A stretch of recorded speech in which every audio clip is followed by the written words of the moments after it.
So let's do our first walkthrough of 2024. Take a look at what's going on in the fish room, how fish are doing in their new homes, and what some of the plans are for this fish room in 2024. Let's go ahead and get into it right now. So we'll start here with the 300-gallon African cichlid tank. And you can see they're very curious and very interactive because they haven't been fed yet. So they're all hanging out wherever I'm standing. But these fish are looking good, except for one, which is in the back left corner of the tank, and you really can't see him, but that's my tangerine tiger, who's just sort of winding down, I think. But everyone else is looking pretty good. The Kawingi, Malawi hawk, sand diver. People love the big lips on that Malawi gar.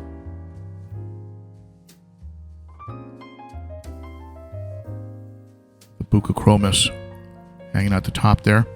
And that Fusco continues to grow and, as compared to the Venusis, which continues to be a little bit of a runt. Over in the 210, things are business as usual. There's Sally the Salvini, asserting her territory. The Vieja and the Oscars are not too afraid of her, even though she does have a bit of a bite. My ditherfish, my silver dollars, seem to be doing well. I mean, they are first cousins to the piranha, so I think they do have some attitude. Love the colors on that Vieja, and of course, the Jack Dempsey, she's looking good. Getting a little bit of a red fringe on the dorsal. Getting harassed a little bit there, but not much. This green terror has really kind of started to blossom a little more, eating and being a bit more active and aggressive. Little Nicaragua's back there just being shy. Let's see if we can coax her up to the front. This firemouth is just a beautiful specimen. Just love this fish. Picked him up locally. Love the green on the eye. That's what really pushed me over the edge on buying him. There she is. She's a pretty fish and pretty docile. Gets into a little bit of a face-off occasionally with the firemouth, but otherwise nothing serious. The chocolates never stop surprising me on just the color changes they go through.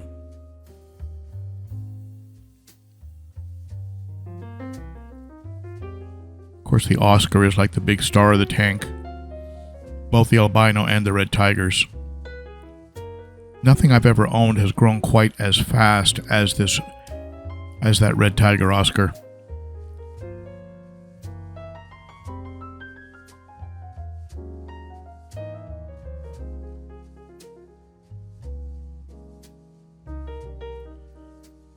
Red Terror is hiding in his cave this morning, being real shy, so we'll go right over to the planted tank. Actually, I was able to circle back around and coax him to come out with some of these worms that I got, black worms I picked up from Lisa, my friend over at Super Cichlids. He finds them irresistible. I dropped one in, he could sense it was in the water, and he started to patrol around. Very often it'll get up in the hornwort, so he has to search for it. But he can tell it's in there and floating around, and he is hungry. So we are going to be able to take a look at the red terror after all. He's a beautiful fish, and I'm contemplating breeding him with a female red terror that, of course, is also a beautiful fish. Or I might try him back in the 210-gallon aquarium. I talk about the different options of what I might do in the live stream of January 6th. So if you want to get all the details about what might be occurring with this tank, check out that video. I reduced the Expert-Matic to only 2 compartments because that third compartment was getting down into the substrate and getting blocked You can see all the flow there. Red terrors do like a lot of flow, so that's okay. And of course, he spends a lot of his time looking at the smaller fish in the 55-gallon planted, wishing he could go over there and have a little bit of a buffet. But an absolutely beautiful fish for sure. Where you can see that my albino aquariums are doing well. The hornwort just kind of drifts around. I've harvested some of it and put it in the red tear tank, and also I put a little bit in the 90-gallon that you'll see in a second, but it just keeps growing like a weed. You can see it looks pretty healthy. Gives the fish a place to hide, gives a little shadow to the anubias. Let me change the lighting a little bit. But if you like these albinos too much, they almost overwhelm the camera, kind of like the way the red-spotted gold severum does. You can see they're doing well. I did see a couple of them get into it with each other, kind of do a little face-off, but it didn't last too long. So again, it's a fish that I'll just keep an eye on, and they are really in a peaceful tank, so I can't have them become really aggressive. My lemon tetras there. Love those lemons. Got some red serpas back there.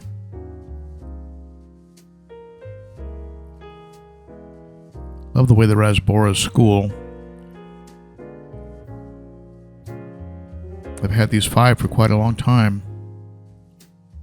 I think they're very cute fish. First fish I ever owned at age 6. Rasboras. A little underrated. I think their pattern is actually very, very pretty. Some cories in here. Of course, I've got that whiptail cat, that weird whiptail.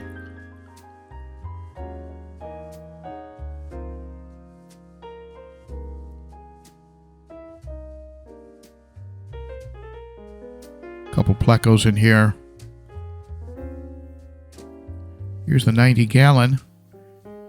Everybody's doing great in here. And you have the geos looking good. The acaras, the electric blue acaras, have really blossomed in this tank. I had one that was already pretty colored up, and the other one was a little drab, but I'll show you the other one in a second. There's the SAE back there. The only fish he seems to be harassing are the Buenos Aires tetras. Here's the other one, the second one. And this was a little bit of a drab one when I brought him over, and now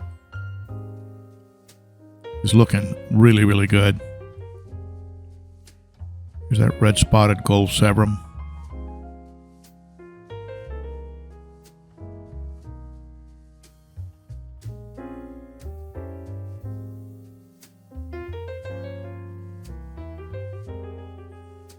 This red shoulder is pretty aggressive.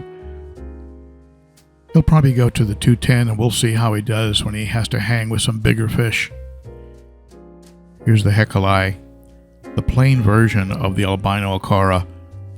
I think it's a beautiful fish. You can see the trailers on the tail and the dorsal fin, little red trailers, little thread fins. SAE seems to be loving his life in here, but I might be putting him back in the 29. We'll see what direction this tank takes.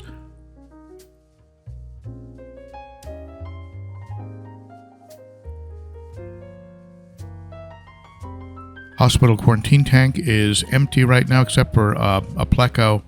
I'm hoping to be putting some tapajos, redhead tapajos, or maybe some Congo tetras in there, and have them go through quarantine. Maybe some neon rainbow fish. We'll see. We'll see what I get my hands on.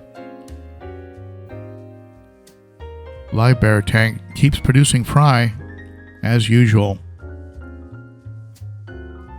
Some nice little platies in here. Cute little cories, part of the cleanup crew along with the pleco.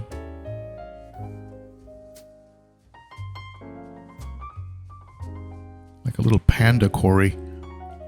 We've got guppies and platy fry.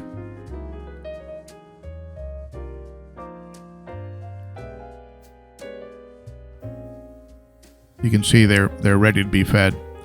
I've been feeding them that North Fin fry starter. Also break up a little bit of the community, the extreme community food. They seem to like that too. Go over to the betta penthouse. Not sure where the betta is. He's hiding back there in the hornwort, or maybe he's gone into one of the caves. But you can see the tank is just looking lush. Little hornwort. And look at that, just an army of plecos. This is a second clutch. I don't know, would you call it a clutch? Just a second group of fry. And they're just everywhere, all over the tank. Some of them look like they're albinos. Maybe they'll color up later, I'm not sure. Again, the hornwort is going crazy. Seems to really like the water and lighting conditions. I am using those Aquarium co-op lights on all of my tanks. And the smaller tanks all have the Aquarium co-op sponges and heaters, sponge filters and heaters. But you can see they're all over the place. You can see the 2 sponge filters I'm running. These are 2 medium sponge filters. There's some more. And here you can tell the difference between the two spawns. You can see the second group on the top there, how much smaller he is than that last batch of plecos. So I don't know what I'm going to do with all these plecos, because I also have a small 5-gallon tank that's full of them. So if you're in Middle Tennessee and you want some plecos, come on by. I'll give you a handful. Like I did with the red tear, I was able to circle back around and catch the betta back in his betta log. So there he is in his splendor. Just a beautiful betta. Has turned out to be a very robust betta. And sharing the tank with just this massive number of baby plecos, which I guess he doesn't seem to mind at all. But there he is. I'm glad we were able to at least take a look at him. So that's what's going on in the fish room. Hope you enjoyed that walkthrough. Be sure to comment below any ideas, suggestions, or tips that you might have. I always try to read as many as I can. And if you like this channel, be sure to give it a thumbs up, subscribe, thumbs up, hit the bell, let YouTube know something good's going on. And consider becoming a Patreon monthly supporter. That really helps out a lot. Details are in the description below. And if you want to continue watching videos about taking care of aquariums and fish and filters and everything else, join us on Saturday for the Cichlids and Coffee live stream. And also, take a look at these videos right here on my best tips and some information on water changes in this video. And if you want to subscribe, go ahead and hit my mug right here, and you can subscribe to the channel. Thank you, my friends. Thank you for tuning in. You're always appreciated. Bye-bye.